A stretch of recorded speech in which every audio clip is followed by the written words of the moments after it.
I set my mug down and heard myself say it before I could stop it.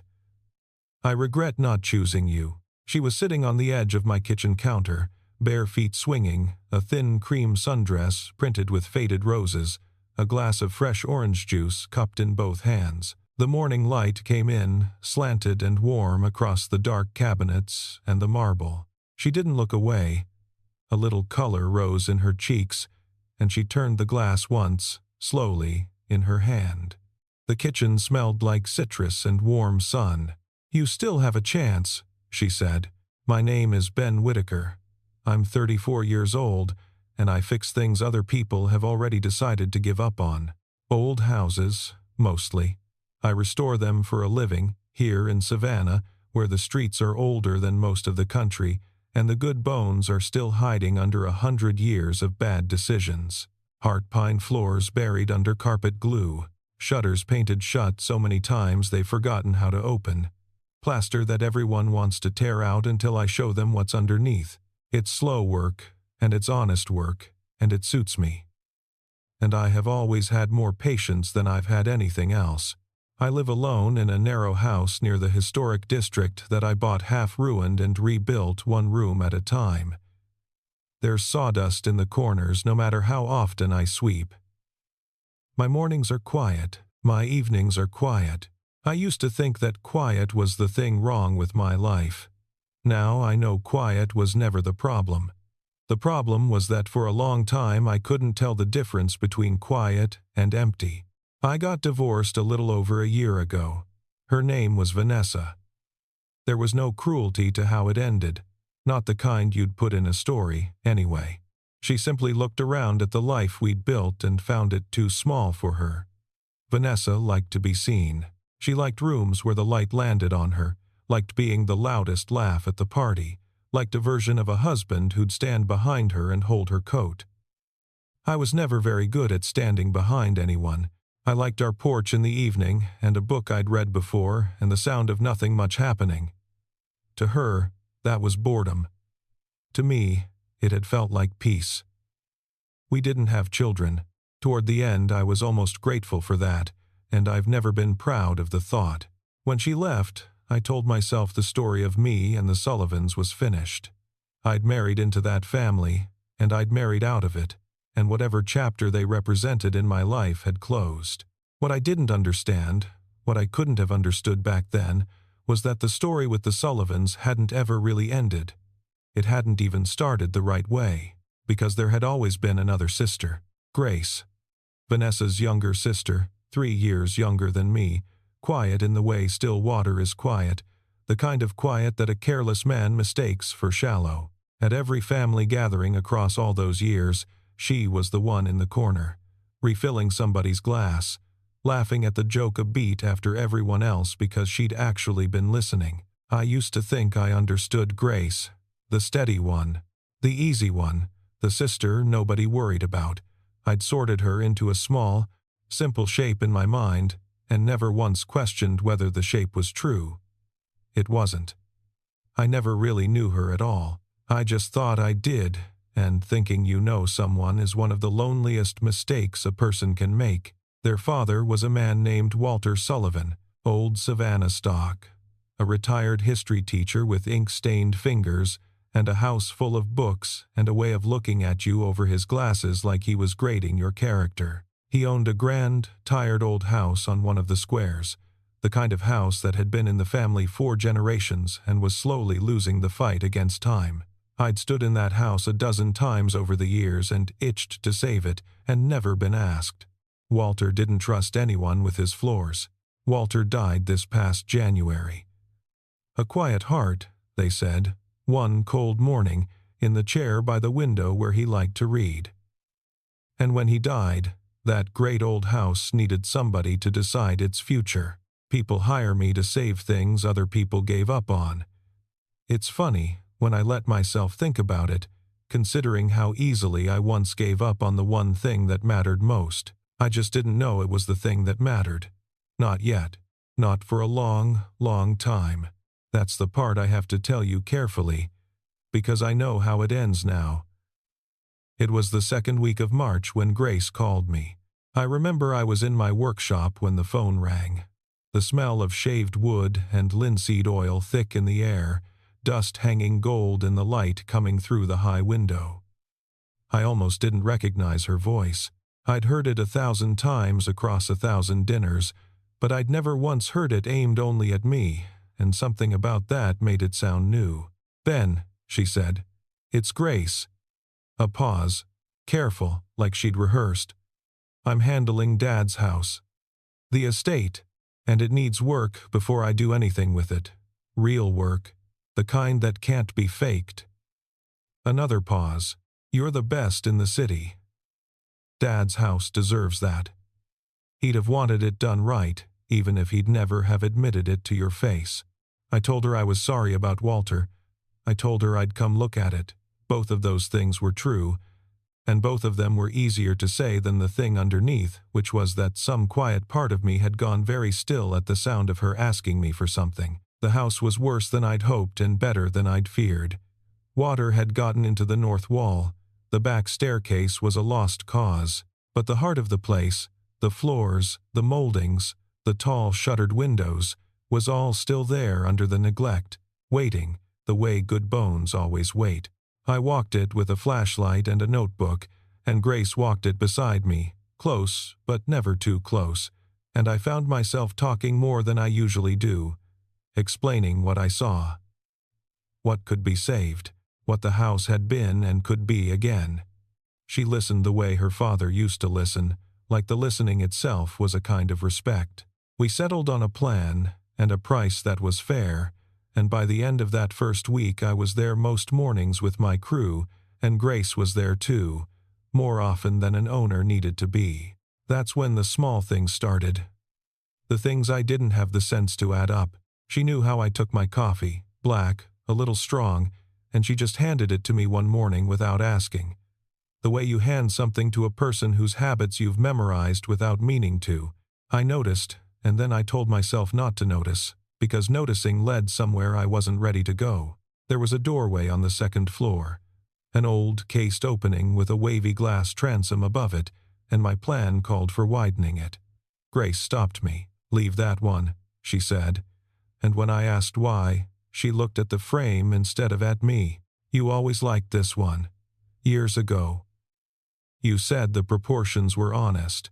I didn't remember saying it, but I must have, sometime, in that old life, in a passing sentence at a passing dinner." She'd kept it. She'd kept a sentence I'd forgotten I ever said. We fell into long, comfortable silences. The kind that don't ask anything of you. I'd be stripping a mantle, the old paint curling off in long ribbons under the heat, and she'd be sorting her father's papers in the next room, and neither of us would speak for an hour, and it never once felt empty. That's the thing I keep coming back to.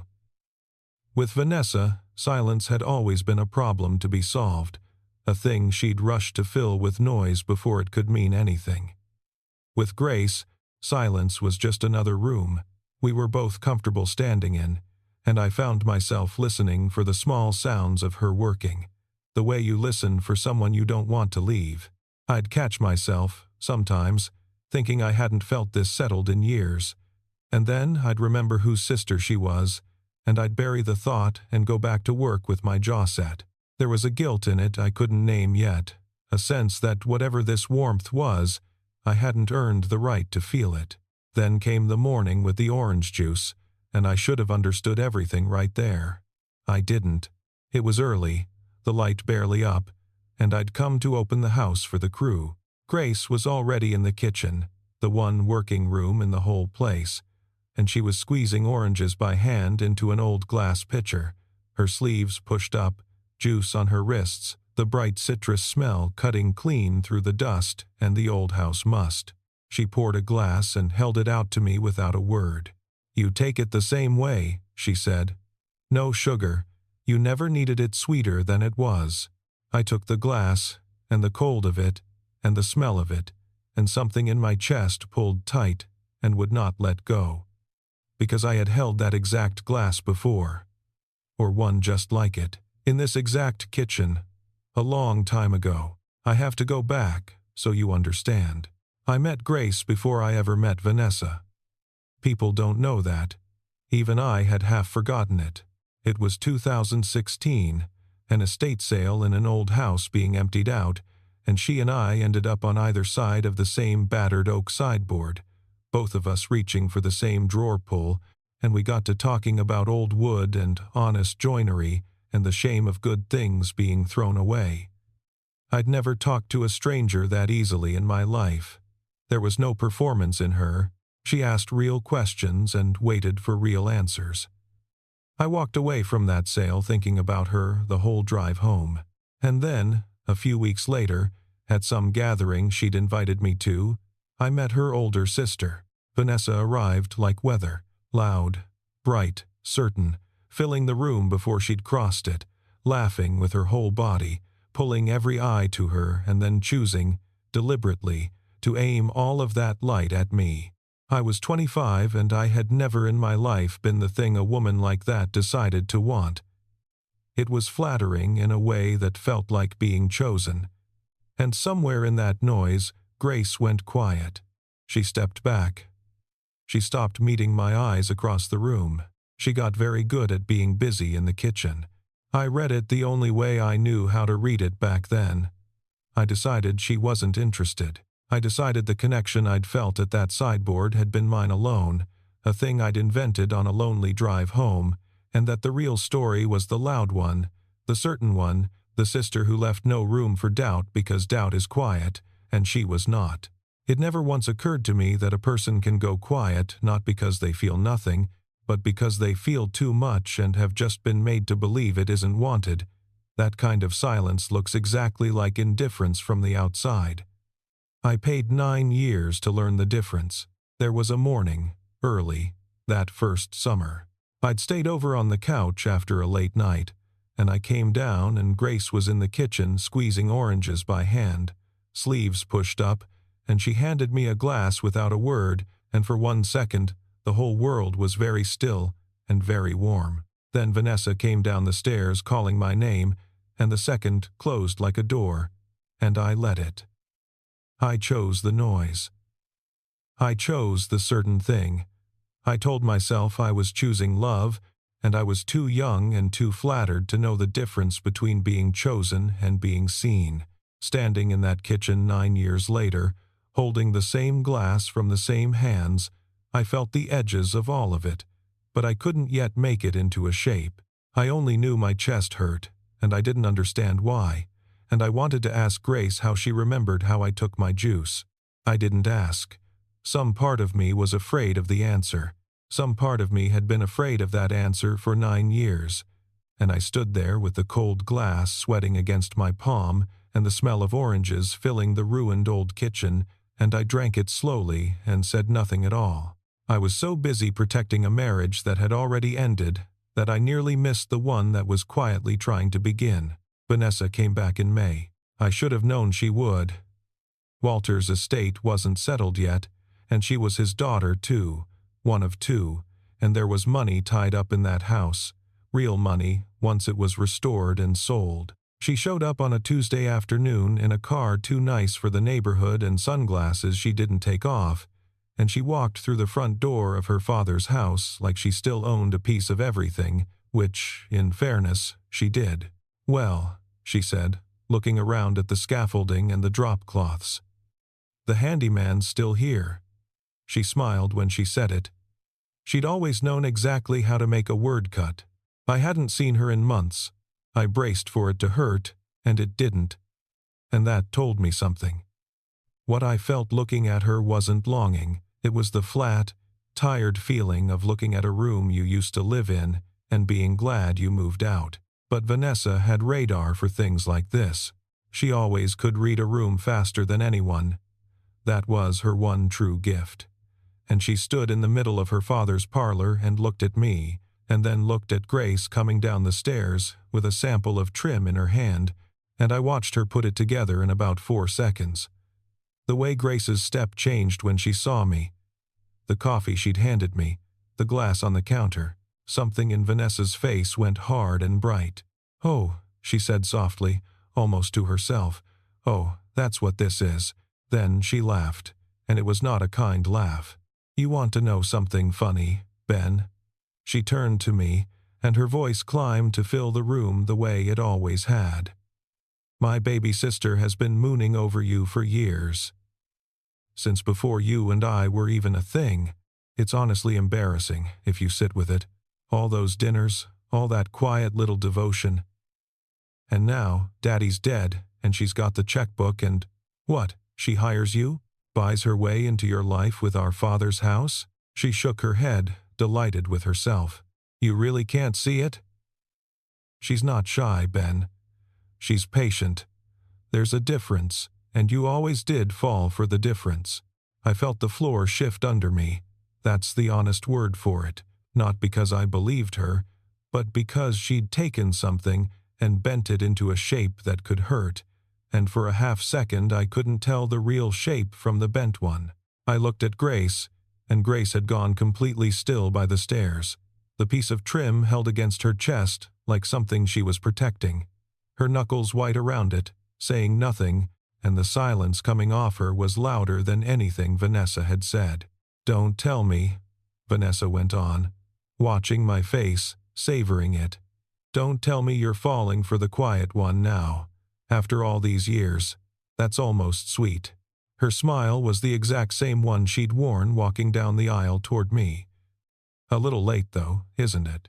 I opened my mouth, and I don't know what I'd have said, because that was the moment one of my guys, Marcus, came in from the study with a cardboard box in his arms and an apologetic look on his face. "Ben, sorry. We're pulling the built-ins in Mr. Sullivan's study today, and there's a ton of books. You want these boxed for storage or—" He set the box down on the parlor table a little too hard, and it happened the way small ruinous things always happen. Quietly, almost politely. A stack of old hardbacks shifted, and from between the pages of one of them, a book Walter had clearly shelved and forgotten, an envelope slid out and landed face up on the table between all three of us. It was old. The paper had gone soft and yellow at the edges, and across the front. In handwriting I somehow recognized before my mind could catch up, was a single word. My name, Ben. The stamp in the corner had never been canceled. The flap had never been opened. It had been sealed for 9 years. Nobody moved. I have restored houses that had been abandoned for decades, and I have never stood in a silence as complete as the one in that parlor. It had a weight to it. It pressed on your ears. Grace made a small sound, barely a sound at all, and crossed the room and picked it up. Her hand closed around it until the old paper creased, and she stared at her own handwriting like it was a ghost of a girl she used to be. Then, very slowly, she turned and looked at her sister, and her voice, when it finally came, was quiet and level and terrible. "You kept it," she said. "All this time." Vanessa's mouth opened. For once, the loudest voice in the room had nothing ready. "I gave it to you," Grace said, still not raising her voice, and somehow that was worse. "That summer. I trusted you to give it to him. I asked you, my own sister, I asked you to hand him one envelope. And you told me you did. You told me he read it. You told me he wasn't interested." She looked down at the letter, then up at me, and I watched the last 9 years rearrange themselves behind her eyes. "I thought you read this and chose her anyway. That's what I've believed since I was 22. And that was the moment the ground finished falling out from under both of us at once. Because I understood, in the same breath she did, that I had never been given a choice at all, that the reason I'd married the loud sister wasn't that I'd weighed the quiet one and found her wanting. It was that the quiet one had spoken, once, honestly, in ink, and her own sister had made sure I never heard it. Every dinner I'd sat through thinking Grace was simply the reserved one, every year she'd spent making herself small in the corner, all of it had been built on a single stolen envelope and a lie told to a scared 22-year-old girl by the one person she should have been able to trust. I looked at Grace holding that letter, and I thought about all the mornings I'd sat across a table from her and never known, and something cold and clear moved through me. It wasn't the loud kind of anger. It was quieter than that, and heavier. Vanessa looked between us, and whatever she saw on our faces told her the game was already lost. So she did the only thing she'd ever known how to do when a room turned against her. She got loud. She said something about it being ancient history, about not being lectured in her own father's house, about how none of us had any idea what it was like to be the one who always had to make things happen. And then, when the noise didn't work, when neither of us so much as looked at her, she gathered up her coat and her sunglasses and her wounded pride and walked out, her heels loud on the floorboards I hadn't yet refinished, and the front door closed behind her, and she took all her noise with her. And what was left, in the quiet, was one thin envelope, 9 years too late, sitting open-fated between the two people it had always belonged to. For a long moment, neither of us said anything. The work lights hummed, that dull yellow buzz, and somewhere in the walls the old house ticked and settled the way old houses do at the end of the day, the wood remembering the heat and letting it go. The whole place smelled of fresh plaster and cut wood and dust. "Do you want to read it?" Grace asked finally. She was holding the letter out, but her hand had a tremor in it she couldn't hide. I looked at that envelope, at my own name in her 22-year-old handwriting, and I shook my head. "Only if you want me to. It was yours before it was ever mine. You should get to decide." She was quiet a while. Then she opened it herself, careful with the brittle flap, and she didn't hand it to me, and she didn't read it out loud. She just looked at it, at whatever her younger self had been brave enough to write, and I watched her jaw tighten and her shoulders go very square, the way a person holds themselves when they've decided not to come apart. "I wrote that I met a man at an estate sale," she said, not looking up, her thumb moving over the soft old paper, "who talked to me about old wood like it mattered.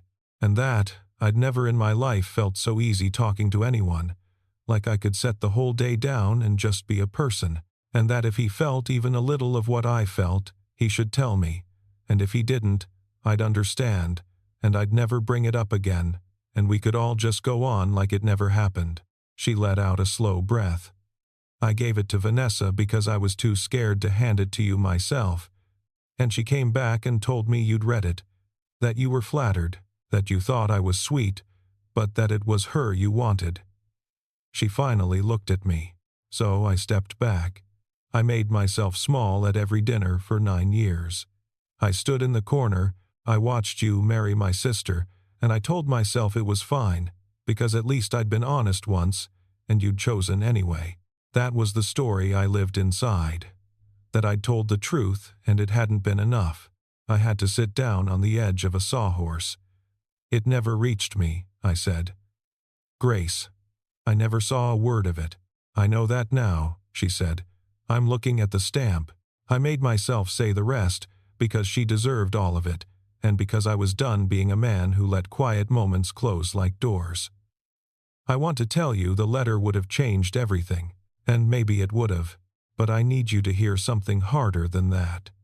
I looked at my own hands, the calluses, the small scars, the hands that had rebuilt everything in my life except the one thing that had mattered. I didn't need the letter to feel it. I felt it that first day, at that sideboard. I felt it that morning, in this kitchen, when you handed me a glass of orange juice and the whole world went still. I felt it, and I was 25 and a coward. And I chose the loud thing because the loud thing was certain, and the quiet thing asked me to be brave. The letter being hidden, that's on Vanessa. But the not seeing? The choosing wrong when part of me already knew?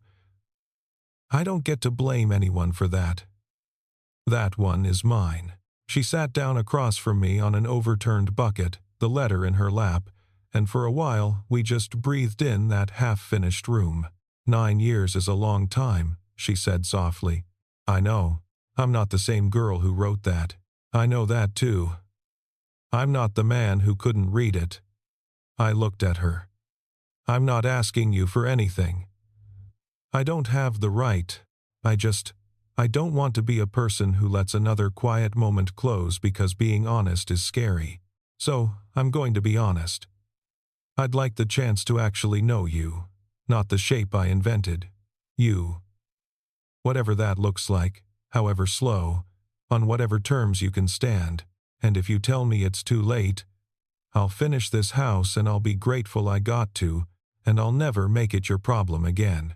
She didn't answer right away. That was the thing I was already coming to love, if I'm honest. The way she never spent a word she didn't mean. She looked around the room, at the exposed lath and the new joists, at the bones of her father's house standing open and unfinished and full of possibility. "You restore things," she said at last. "You take something everybody's written off, and you don't rush it, and you don't pretend the damage isn't there. You just work with it, patiently, until it's honest again." A small breath. "I think I'd like to see if two people can be restored the way a house can."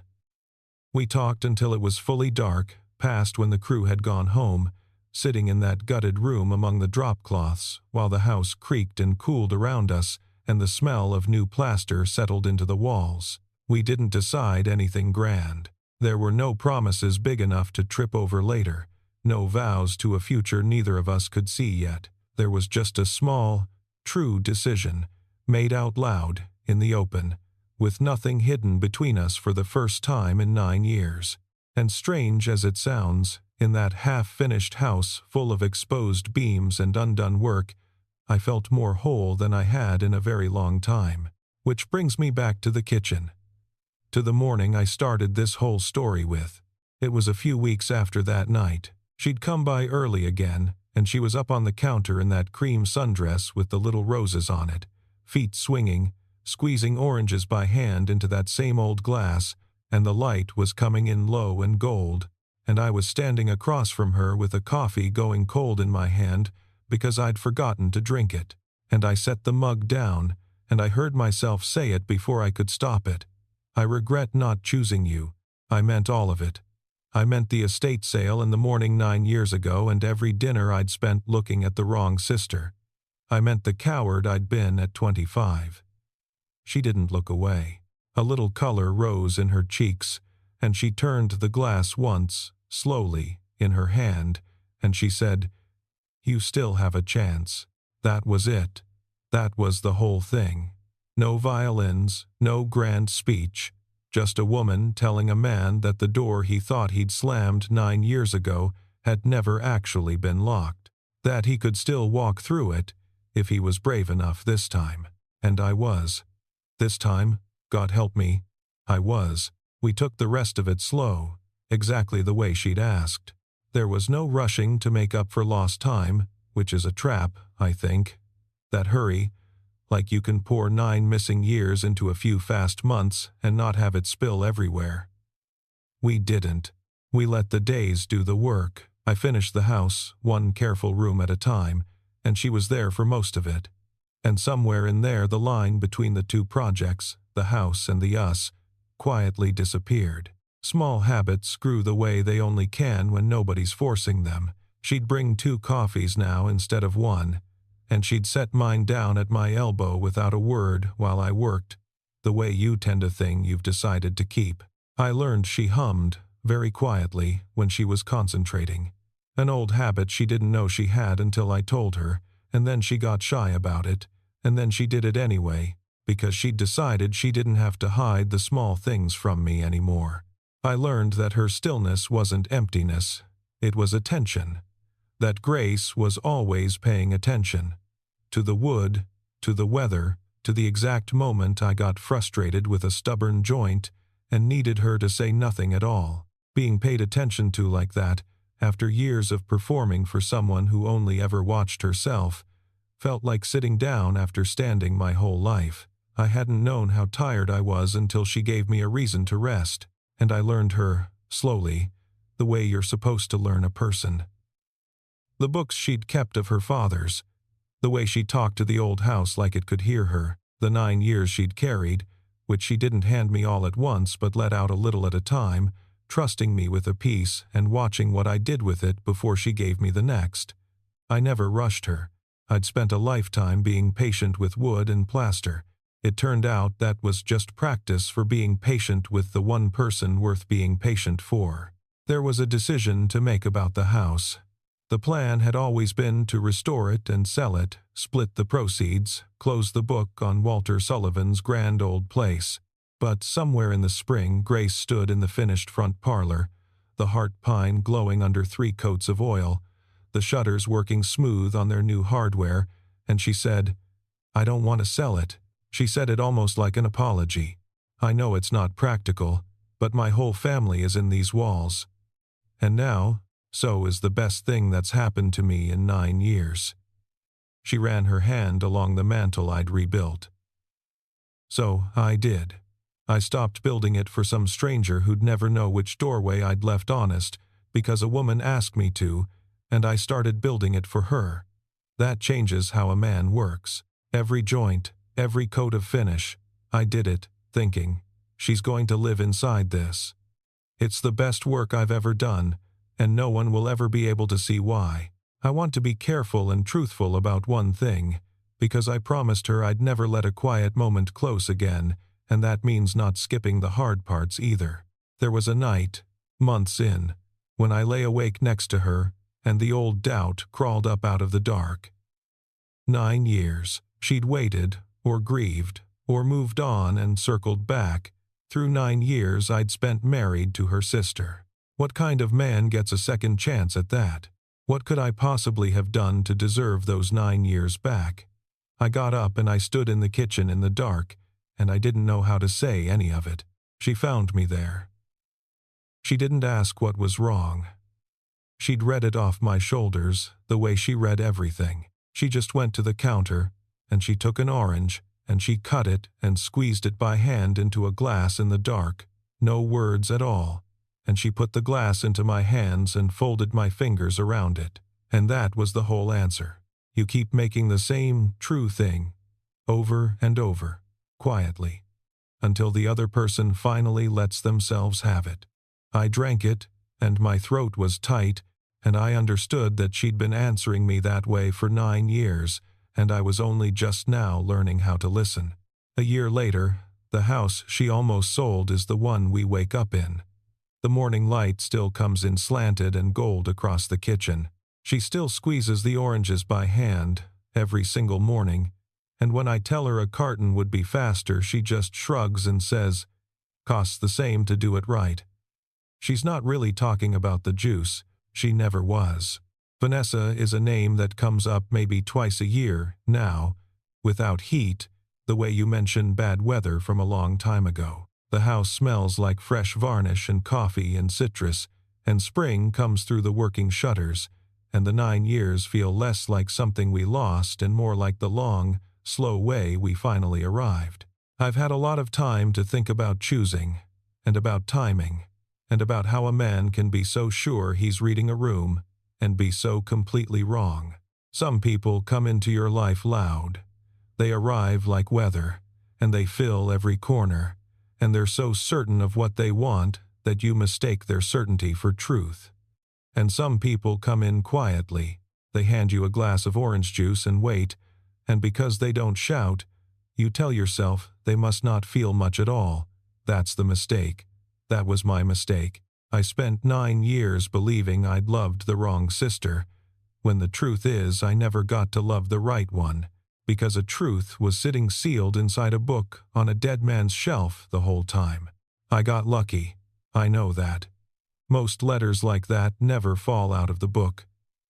Most quiet people never get the chance to be heard 9 years late. The house gave us back what a lie had taken, and I don't take a single morning of it for granted. If there's one thing I've learned, it's this. The loudest voice in the room isn't the one telling you the truth. Sometimes the truth is a girl squeezing oranges by hand, waiting 9 years for you to finally taste it. So let me ask you 2 things, and I really do want to know. Have you ever mistaken someone's quiet for a lack of feeling, and only understood far too late what they'd been trying to tell you all along? And if a letter you never sent, or never received, could still be found after all these years, would you truly want it opened? If Ben and Grace's story moved you, do me a favor. Hit that like button, subscribe for more stories like this one, and tell me down in the comments, was it really too late for Ben, or was it exactly on time?